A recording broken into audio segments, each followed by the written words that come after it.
Hear the gospel of our Lord Jesus Christ, according to John. Glory to you, O Lord. Pilate then went back inside the palace, summoned Jesus and asked him, "Are you the King of the Jews?" "Is that your own idea?" Jesus asked, "or did others talk to you about me?"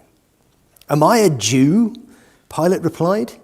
"Your own people and chief priests handed you over to me. What is it you have done?" Jesus said, "My kingdom is not of this world. If it were, my servants would fight to prevent my arrest by the Jewish leaders. But now my kingdom is from another place." "Well, you are a king then," said Pilate. Jesus answered, "You say that I'm a king. In fact, the reason I was born and came into the world is to testify to the truth. Everyone on the side of truth listens to me." "What is truth?" retorted Pilate. With this, he went out again to the Jews gathered there and said, "I find no basis for a charge against him." This is the gospel of the Lord. Praise to you, O Christ.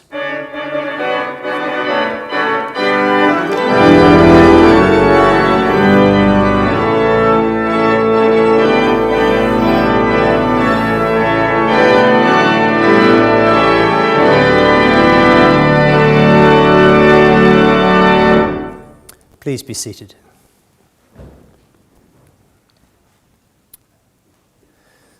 This Sunday before the beginning of Advent has come to be celebrated as the festival of Christ the King. It's a time to reflect on his kingship, on his glory. And yet, what are we to make of that language? The language of kingship. I mean, sure, unlike most European democracies, we still have a monarch, a constitutional monarch, a queen, and we're hugely grateful to God for our queen. She really is an extraordinary person who has provided a quiet and dignified kind of leadership through all kinds of political and cultural upheavals. Her transparent devotion to the service of Jesus Christ has become more and more evident the longer she has reigned. She's a noble person indeed. But this is not the festival of Christ, the constitutional monarch. What is kingship? What do we even mean when we say that Christ is king?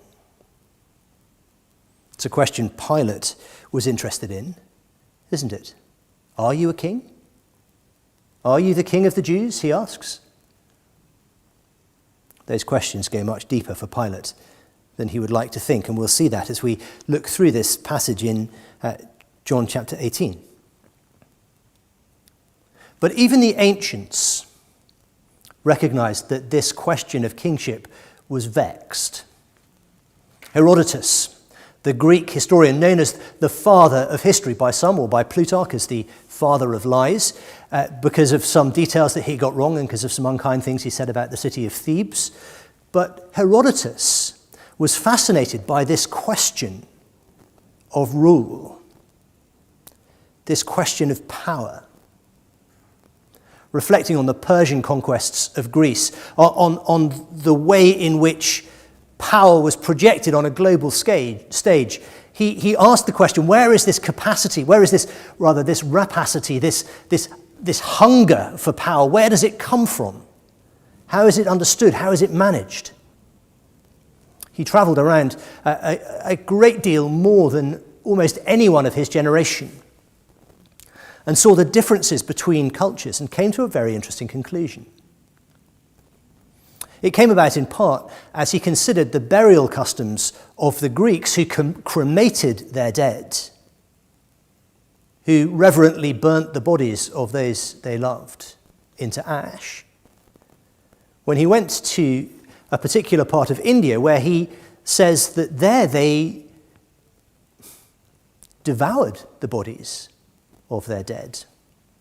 There was a kind of sacred cannibalism of the departed.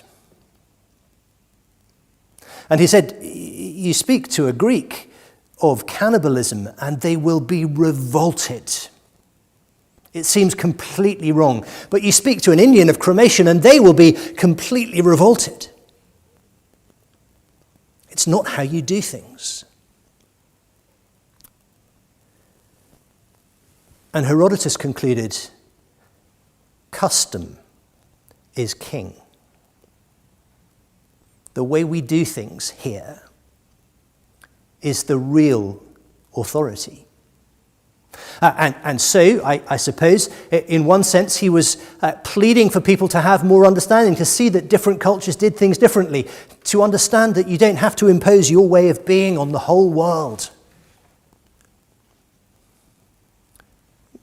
But within that phrase, custom is king, there is a very deep truth in one sense. And that is that everybody, everywhere, whether they have a titular king or not, has an idea of kingship.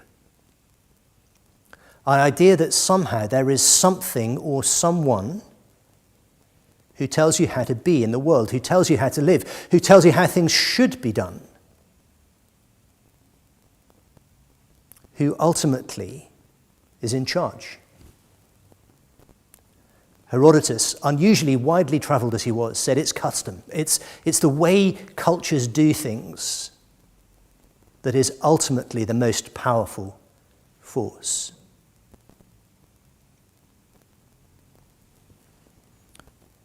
But here in this conversation with Pilate, we see something different. Jesus is on trial for his life. He's been arrested and beaten, and the Jewish authorities, believing that they are not legally able to have him put to death on their own authority, take him to the Roman governor. One culture hands Jesus over to another. One power center hands Jesus over to the greater power center, the most powerful empire the world had ever seen or has ever seen, the Roman Empire. And says to Pilate, you try him. You condemn him. You crucify him. So on trial for his life, for his claim that, or his purported claim that he is the king. And Pilate says to him, come on then. Are you the king of the Jews?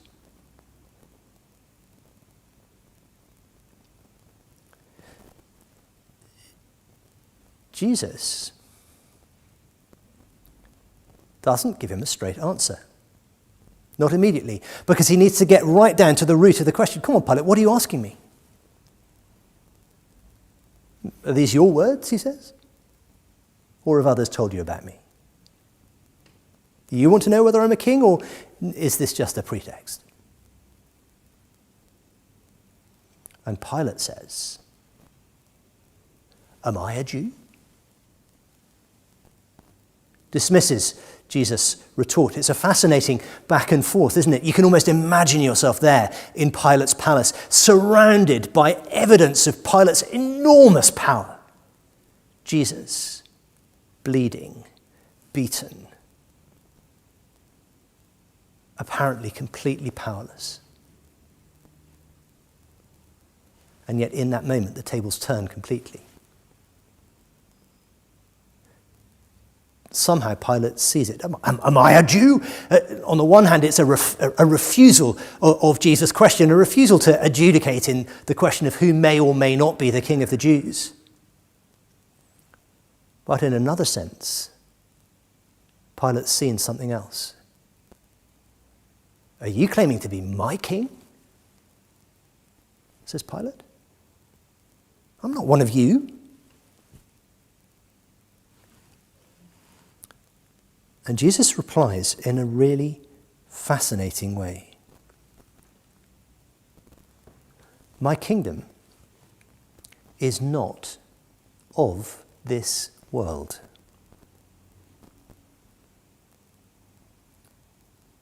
My kingdom is not of this world. What does he mean?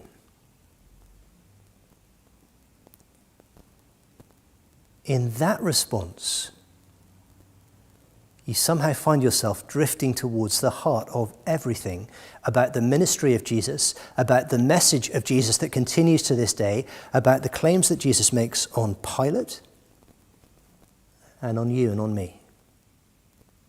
My kingdom is not of this world. If it were, my servants would fight to prevent my arrest.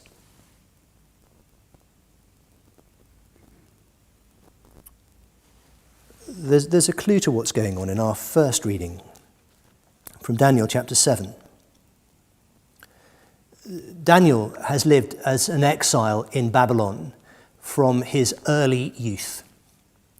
He has served successive regimes with dignity and with distinction. Brought to the top of the court of Nebuchadnezzar, and then of the conquering Persian Cyrus.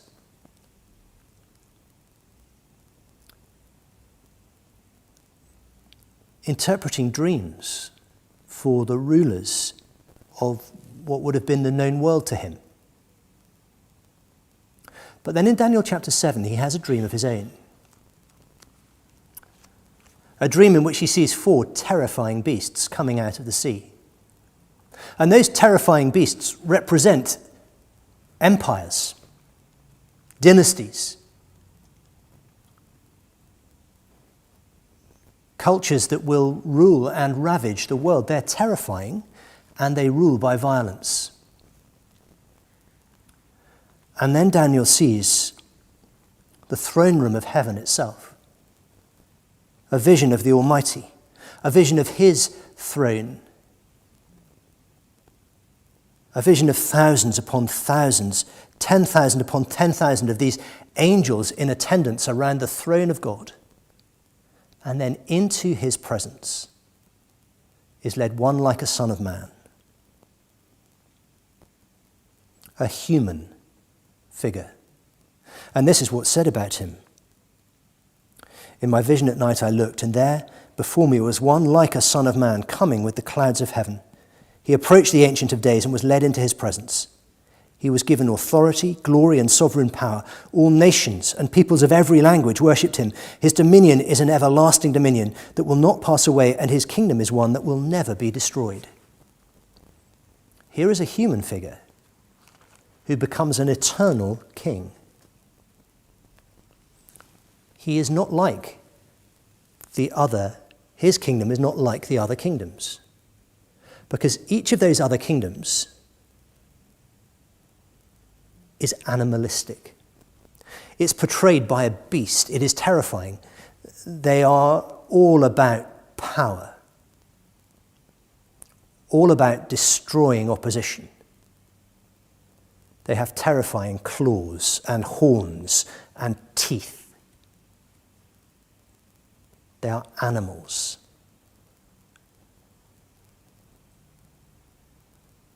But here is a king with a human face, who is not like a beast, but reflects the goodness and the glory of God, who rules with wisdom and knowledge, not with savagery and might. And we know from the Gospels that Daniel 7 is one of the passages in the Old Testament of the Bible that Jesus understood his kingship in the light of. My kingdom is not of this world. The kingdoms that arise from the world are bestial and power-crazed. But Jesus' kingdom is different. It's not just that it comes from another place, but it belongs to another place. Its customs are different. He doesn't come to rule by power. Look, if my kingdom was of this world, my servants, my followers would fight for me. They would try to establish my reign by force. But mine is another kingdom entirely. Not one that comes by violence, but one that comes another way altogether. This is a whole new vision of kingship. It's not the kingship of empire that imposes itself on an unwilling world by force, and it's not the kingship of Herodotus, where custom is king, because in Daniel 7 you see it's every nation, peoples of every language, peoples of every custom fall under the sway of this kingship. Pilate says, am I a Jew? Not a relevant question when it comes to this king. He's not a king of the Jews only. He will be king of all.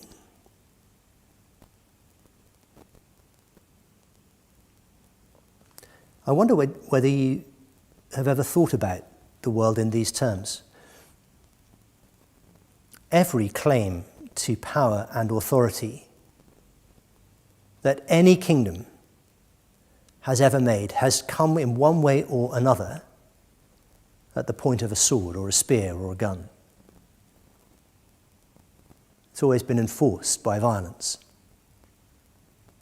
And the kingdoms of this world continue, even the best of them, to have the character of those beasts from Daniel's dream.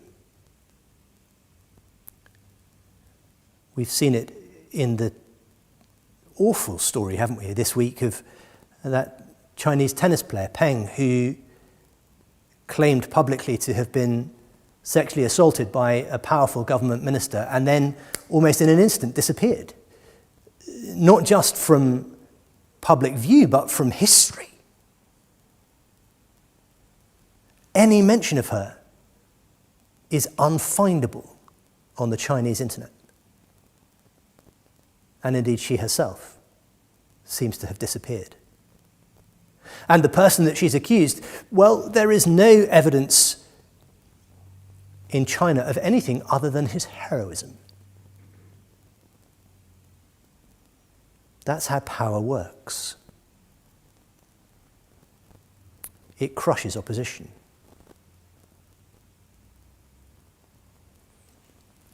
We could hardly claim that the same was not true of our own imperial past, and in smaller ways, in sleaze and corruption, that it doesn't continue to affect our political class and all those who wield power and authority. If anyone or anything gets in their way, they'll do everything they can to squash it. Of course they will. That's the nature of human power.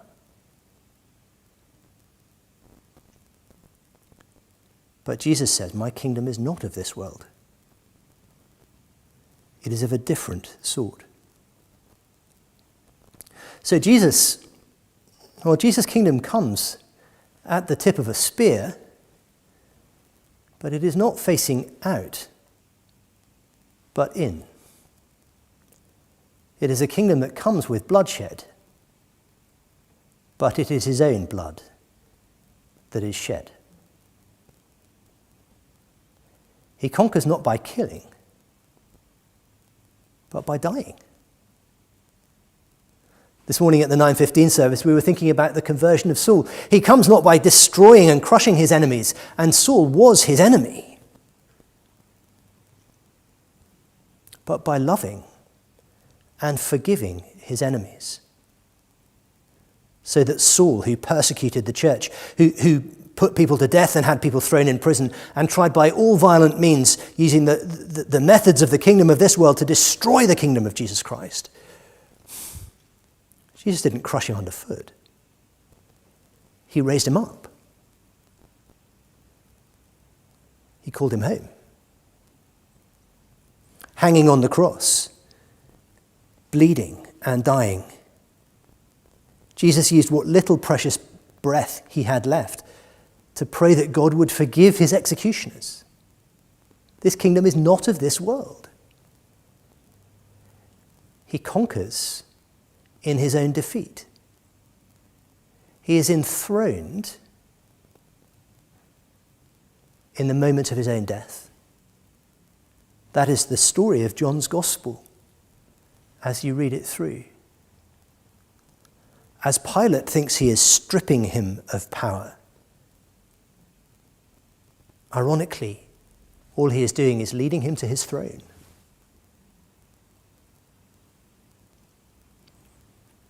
And that Jesus, for whom the way up was down, the way to the throne was a cross, his kingdom has grown and grown and grown.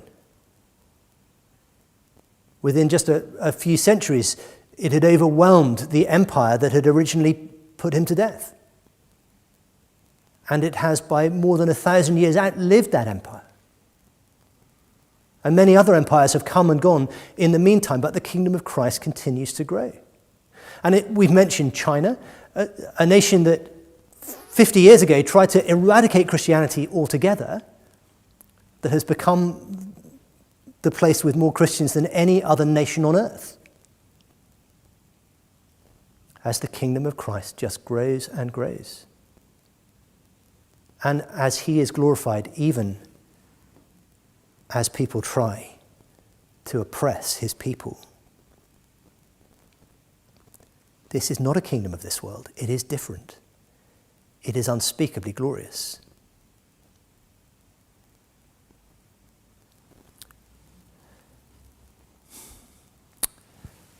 And so finally, when Pilate says, "You are a king then,"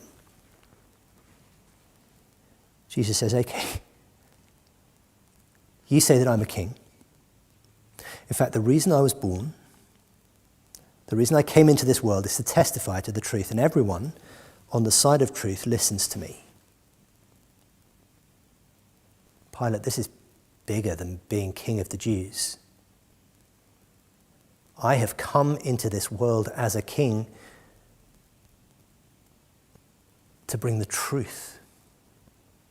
In fact, earlier in John's Gospel, we've heard Jesus say, "I am the way, the truth, and the life." I am the way. I am the truth. I am the life. And in that moment, Pilate has his Donald Trump moment. Fake news. What is truth? We have alternative facts. It's a crucial moment in Pilate's life. Later that day, he will wash his hands as though somehow a basin of water could cleanse him of the blood of the Son of God. Lady Macbeth would have more luck. In that moment, he stands in front of the one who is truly and rightfully king. Am I a Jew? Irrelevant. I'm here to testify to the truth. What is truth, says Pilate? How can anyone know? In an age of fake news and social media and bubbles, we're so used to being able to say, well, look, we'll just choose to believe whatever we want. We've taken a kind of perverse version of Herodotus' custom as king to say, I'll believe whatever I like to believe, and you believe whatever you like to believe. And there's no such thing really as overarching objective truth. And Jesus stands in front of Pilate and says, behold the truth. And he stands in front of you and me and says, I am true. And all of a sudden,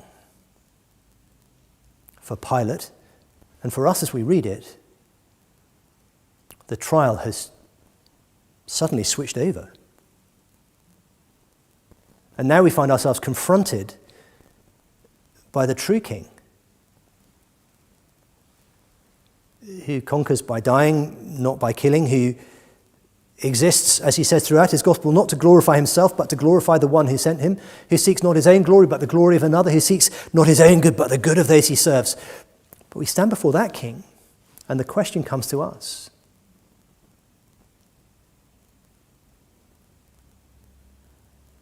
What are you going to make of Jesus? Will you serve him as your king?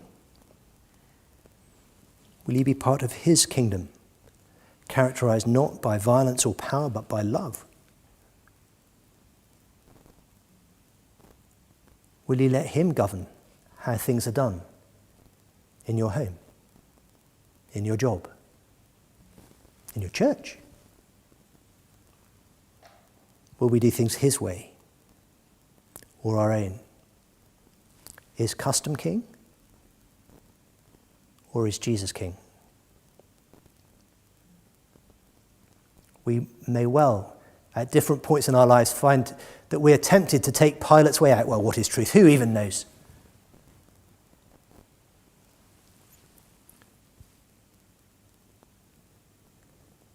But on this festival of Christ the King, Jesus says, I am the truth. I'm the King. And wouldn't you want to be part of his kingdom? Wouldn't you want a king like that? Contrasted with the beasts that Daniel saw, with the dark underbelly of worldly power. Wouldn't you want to be on the side of truth and listen to a king like that? Now, as our service progresses in a moment, we're going to gather together at the table of this king to remember in a meal his giving of himself, his body that was broken, his blood that was shed to win us for his kingdom, that symbolizes his way of dealing with his subjects. Oh, let's pray that in that moment God will open our eyes afresh to the blessing and the glory of having Jesus as our King.